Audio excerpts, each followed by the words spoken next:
पत्थर के सनम तुझे हमने मोहब्बत का।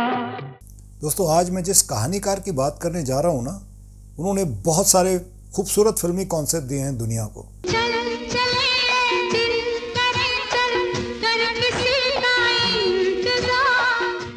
सिर्फ हिंदी ही नहीं, बहुत सारी भाषाओं को, बहुत सारे फिल्म उद्योग को उन्होंने सुपरहिट फॉर्मूला दिया है।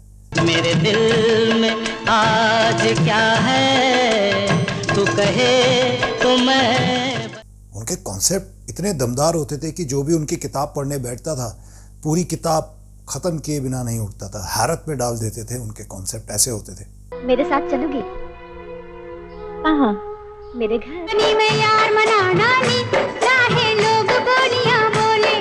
वो ऐसे कहानीकार थे कि उनकी किताबें छापने के लिए प्रकाशकों की लाइन लगी रहती थी उनके घर के बाहर। मशहूर हो जाए सनम तू बेवफा।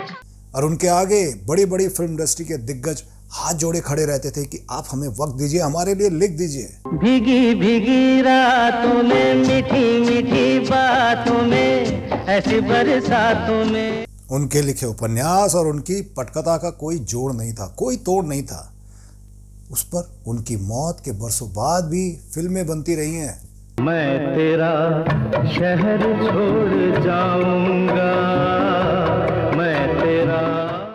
दोस्तों, क्या आप जानते हैं वो अपने दौर में मुंह मांगी कीमत पाने वाले एक अकेले लेखक थे जिन्हें बचपन में बेहद गरीबी के दौर से गुजरना पड़ा था। अब ये गरीबों की बस्ती है जो पल भर में उजड़ती है मगर बड़ी मुश्किल से बचती है। क्या आप सोच सकते हैं कि हिंदी के इस महान पटकथा लेखक और उपन्यासकार को हिंदी लिखनी नहीं आती थी और पढ़नी भी नहीं आती थी। कलाकार, हम तुम्हें इनाम देना चाहते हैं, लेकिन दे भी तो क्या दें? महाराज, एक कलाकार की कला का आदर ही उसके लिए सब कुछ है महाराज।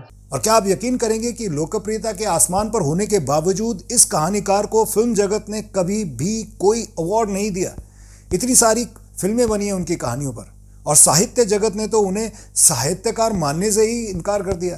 कौन जाने जिस दिन मैं मरूंगी उस दिन भी तुम होश में होगे या नहीं, तुम्हें याद भी रहेगा या नहीं कि माधवी की लाश को कंधा देना है। कौन थे वो लेखक और क्यों उनके लिखे उपन्यास उन पर बनी फिल्मों के बाद छपते थे? जहाँ थी वहाँ हमारी तुम्हारी अमर दास्तां। क्यों फिल्म इंडस्ट्री ने उनका भरपूर फायदा उठाने के बावजूद उन्हें भुला दिया? और क्या था उनका फिल्म इंडस्ट्री के सबसे बड़ी कपूर फैमिली कही जाने वाली फैमिली से करीबी रिश्ता? जानेंगे और भी बहुत कुछ। आप बने रहिए हमारी इस प्रोग्राम OSM बॉलीवुड में।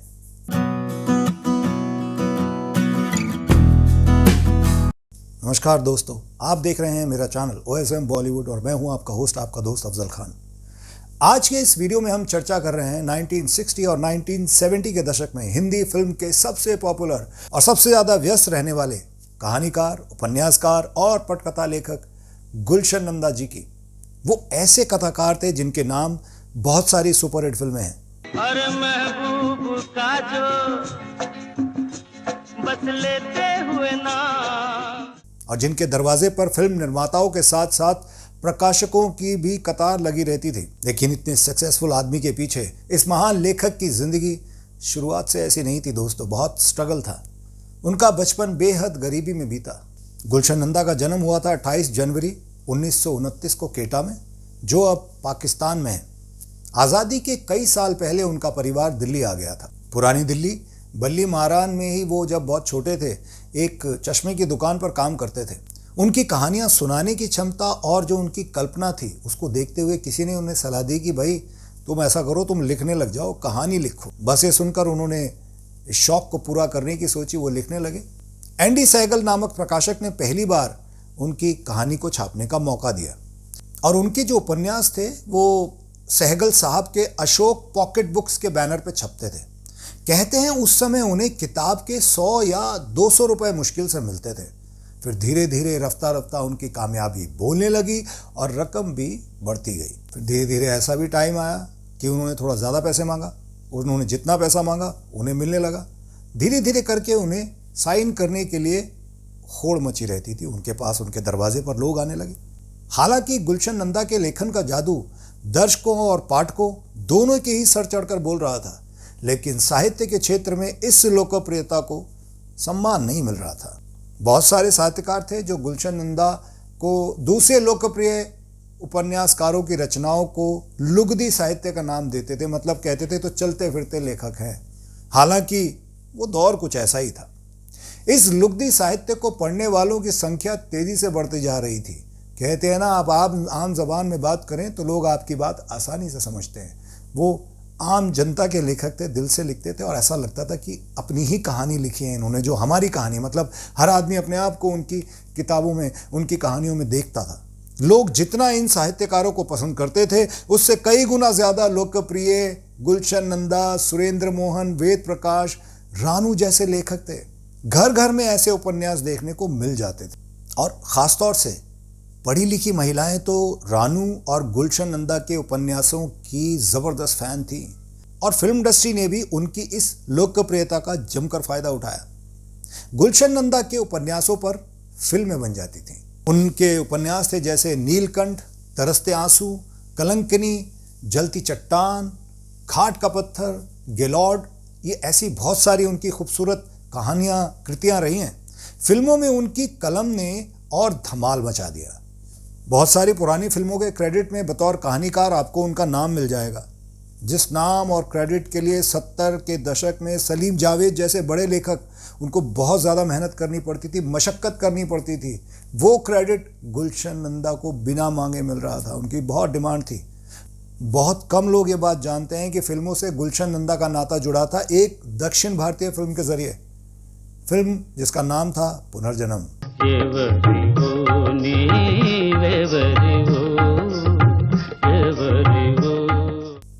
1963 में रिलीज हुई तेलुगु भाषा की यह फिल्म A.B. सुब्बाराव ने बनाई थी और यह फिल्म गुलशन नंदा के उपन्यास पत्थर के होठ पर आधारित थी।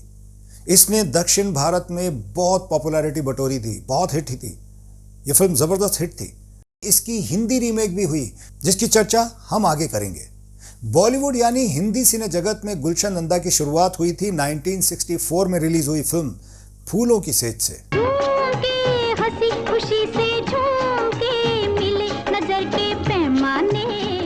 उसे उस जमाने के जाने माने निर्देशक इंदर राज आनंद ने निर्देशित किया था।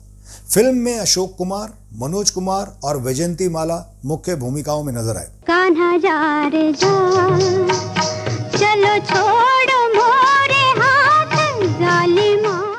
ये फिल्म गुलशन साहब के उपन्यास अंधेरे चिराग पर आधारित थी। रिजल्ट वही था, ये फिल्म भी दर्शकों के बीच बहुत लोकप्रिय हुई। फिर अगले साल यानी 1965 में उनकी एक और किताब माधवी पर आधारित फिल्म आई जिसका नाम था काजल। देखो, मुझसे झूठ न बोलना। अगले जन्म में भी मैं तुम्हें पति के रूप में पाऊंगी ना। और इस फिल्म को फिल्म फेयर अवार्ड में बेस्ट स्टोरी का नॉमिनेशन भी मिला था और ये फिल्म इंडस्ट्री के किसी भी लेखक के लिए उस टाइम पर बहुत सम्मानजनक बात थी।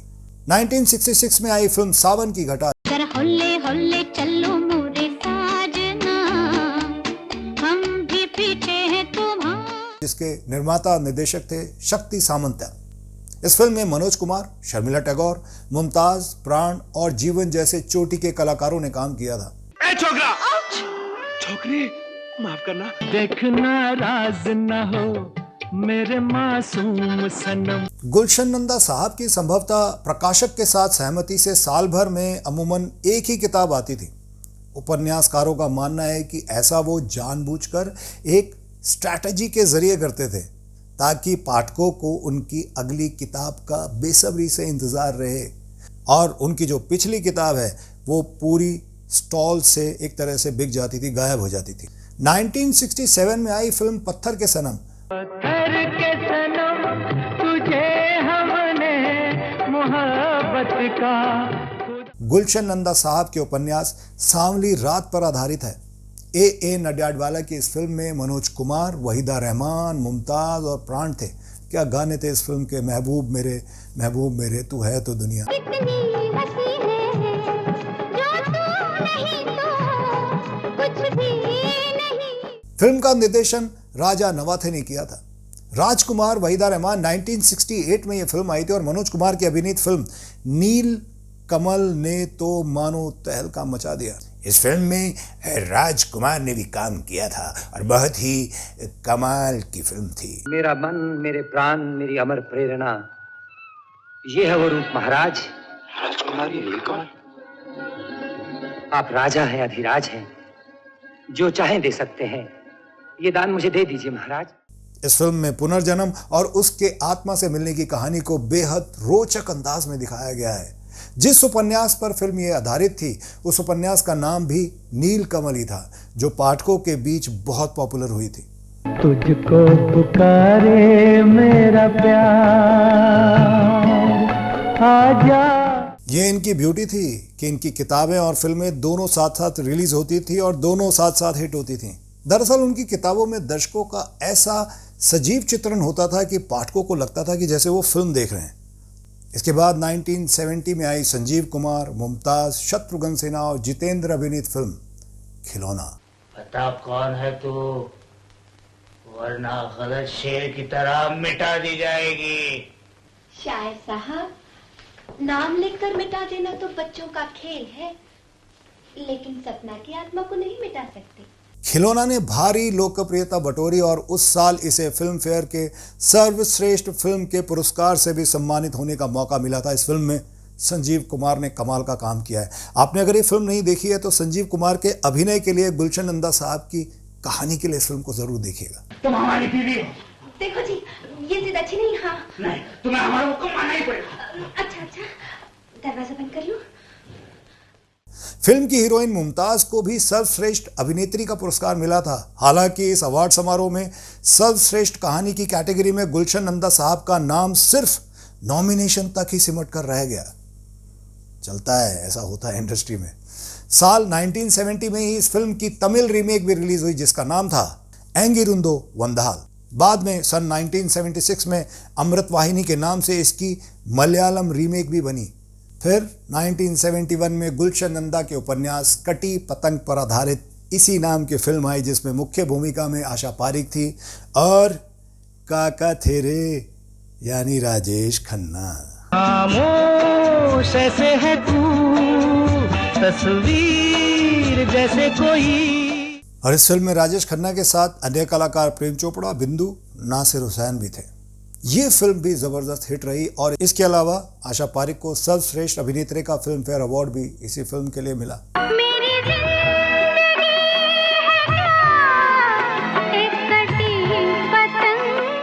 बाद के सालों में इस फिल्म की तमिल और तेलुगु रीमेक भी बनी। फिर इसी साल गुलशन नंदा के उपन्यास पर एक और फिल्म आई, जिसका नाम था शर्मीली। ओ मेरी शर्मीली, आवो ना तरसावो ना। ये फिल्म जुड़वा बहनों के एक ही नायक से हुई प्रेम की अनोखी कहानी है, जिसे राखी ने डबल रोल के जरिए बड़ी ही खूबसूरती से निभाया था। आज मदहोश हुआ जाए मेरा मन, मेरा मन, मेरा मन। इस फिल्म से ही विलेन रंजीत ने अपना डेब्यू किया था। ये फिल्म खासी लोकप्रिय रही और समीक्षकों ने इसे रो में हिट करार दिया। इस फिल्म को शशधर मुखर्जी के भाई सुबोध मुखर्जी ने बनाया था और इसका निर्देशन समीर गांगुली ने किया था। 1971 में ही गुलशन नंदा की रचना पर आधारित तीसरी फिल्म आई, जिसका नाम था नया जमाना और जिसमें धर्मेंद्र, हेमा। हमको मिटा सके ये जमाने में दम नहीं, हमसे जमाना खुद है, जमाने से हम नहीं। और इसमें अन्य कलाकार थे अशोक कुमार, प्राण, महमूद और अरुणा ईरानी।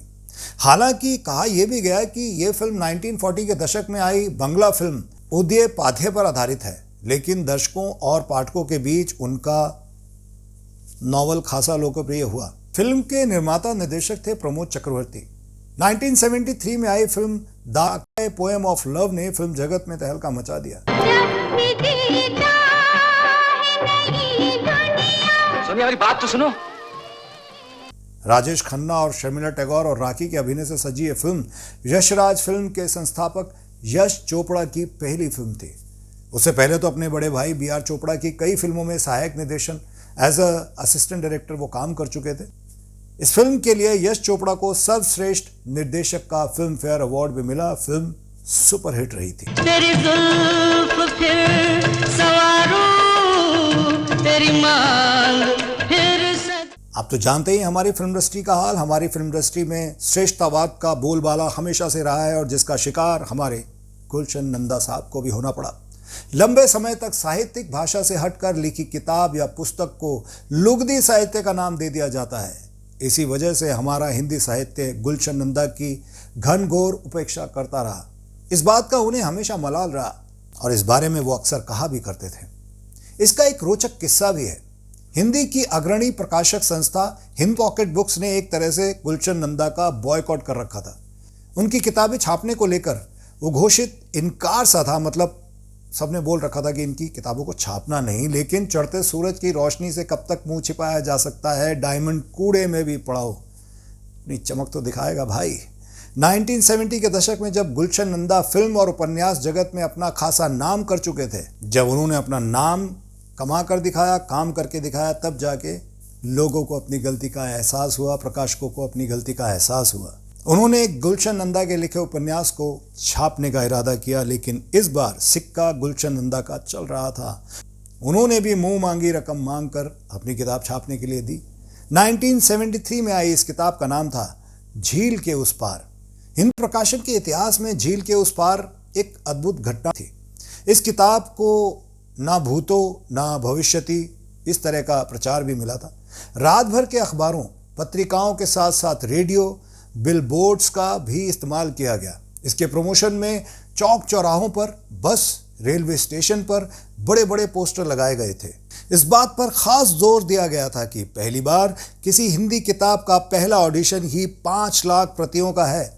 किताब छपी भी और बम्पर बिकी भी, ऐसी धुआंधार की जिसकी मिसाल मिलना नामुमकिन है। लाखों किताबें बिकी थीं। हिंदी उपन्यासों में लाखों का ऐसा आंकड़ा सिर्फ इक्का दुक्का किताबों को ही नसीब हुआ है। इसी उपन्यास का इंग्लिश ट्रांसलेशन करके इंग्लिश रीमेक बना, जिसका नाम था on the other side of lake. किताब के साथ ही इसी नाम से एक फिल्म भी आई।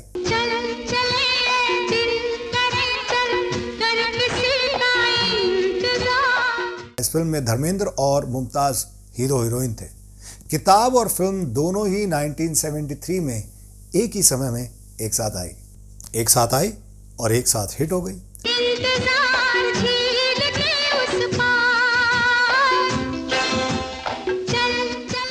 उसके बाद 1973 में उन्होंने फिर से अपना टैलेंट साबित करके दिखाया। उनके उपन्यास पर आधारित धर्मेंद्र और हेमा मालिनी की अदाकारी से सजी एक और फिल्म आई जिसका नाम था जुगनू। जाने क्या पिलाया तूने, बड़ा मजा आया। इसमें उनकी कलम का जादू फिर से लोगों के सर चढ़कर बोला। जुगनू फिल्म आज भी लोगों के दिमाग पर छाई हुई है और कल्ट क्लासिक का दर्जा रखती है। फिल्म के निर्माता निर्देशक थे प्रमोद चक्रवर्ती। 1980 में इस फिल्म का रीमेक हुआ था तेलुगु और तमिल में। 1973 और 74 में जोशीला आई, अजनबी आई, 1976 में रिलीज भंवर। ऐसी फिल्मों ने गुलशन नंदा का परचम बॉलीवुड के साथ साथ तमिल और तेलुगु फिल्म इंडस्ट्री में हमेशा लहराया है। इनमें से ज्यादातर फिल्में बम्पर हिट रही हैं दोस्तों। और 1976 में जो फिल्म आई थी महबूबा, वो इन्हीं के नॉवल सिसकते साज पर आधारित थी। मेरे नैना सावन भादो। शक्ति सामंता निर्देशित इस फिल्म में राजेश खन्ना और हेमा मालिनी ने कमाल का अभिनय किया है। इस फिल्म का स्क्रीन प्ले भी गुलशन नंदा साहब ने ही लिखा था। आखिर तुमने मेरी मोहब्बत को दौलत के तराजू में तोल लिया। मैं तुम्हारे प्यार में अंधा हो गया था, भूल गया था कि मैं एक परछाई का पीछा कर रहा हूं। हालांकि इस फिल्म की कहानी के लिए भी उनका नाम फिल्म फेयर के लिए नॉमिनेट हुआ, लेकिन फिर भी बिल्कुल अवार्ड नहीं मिला। बहरहाल फिल्म अच्छी खासी लोकप्रिय रही और गुलशन नंदा साहब का उपन्यास भी अच्छा खासा हिट रहा।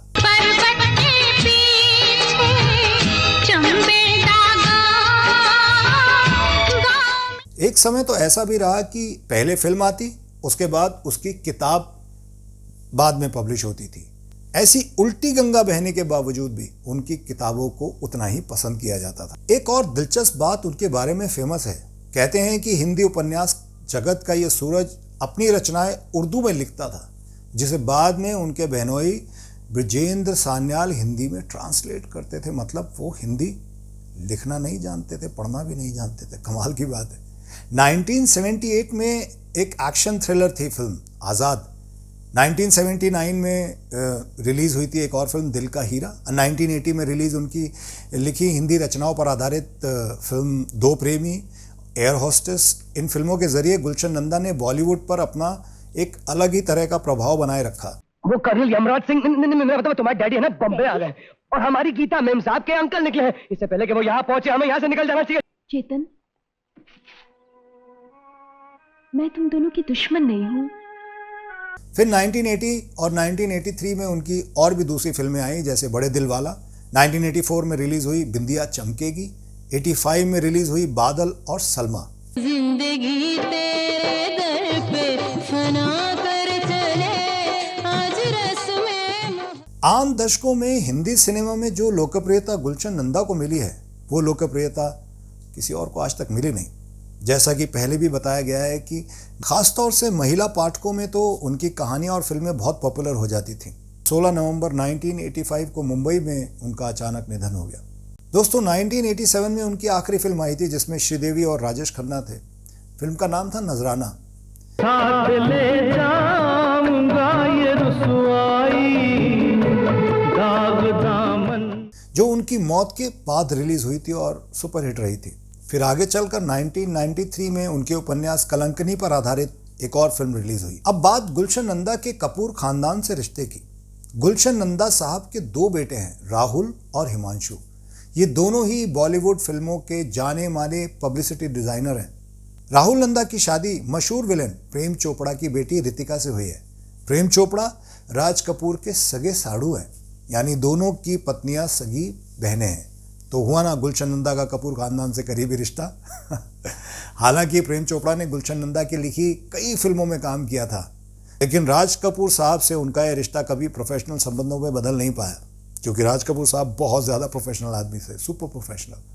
तो दोस्तों, मुझे उम्मीद है आपको हमारे प्रोग्राम, हमारा वीडियो बहुत अच्छा लगा होगा। प्लीज़ हमारे कमेंट बॉक्स में कमेंट कीजिएगा। अगर आपके पास भी गुलशन नंदा साहब से जुड़ी कोई और जानकारी है तो प्लीज़ प्लीज़ प्लीज़ हमसे शेयर कीजिएगा। तो देखते रहिए हमारा प्रोग्राम, हमारा चैनल OSM बॉलीवुड। मैं फिर मिलूंगा आपसे बॉलीवुड की और भी किस्से कहानियों के साथ। तब तक के लिए अपने होस्ट, अपने दोस्त अफजल खान को दीजिए इजाज़त। टेक केयर, अल्लाह हाफिज़, राम राम। आप प्लीज़ अपना ख्याल रखें।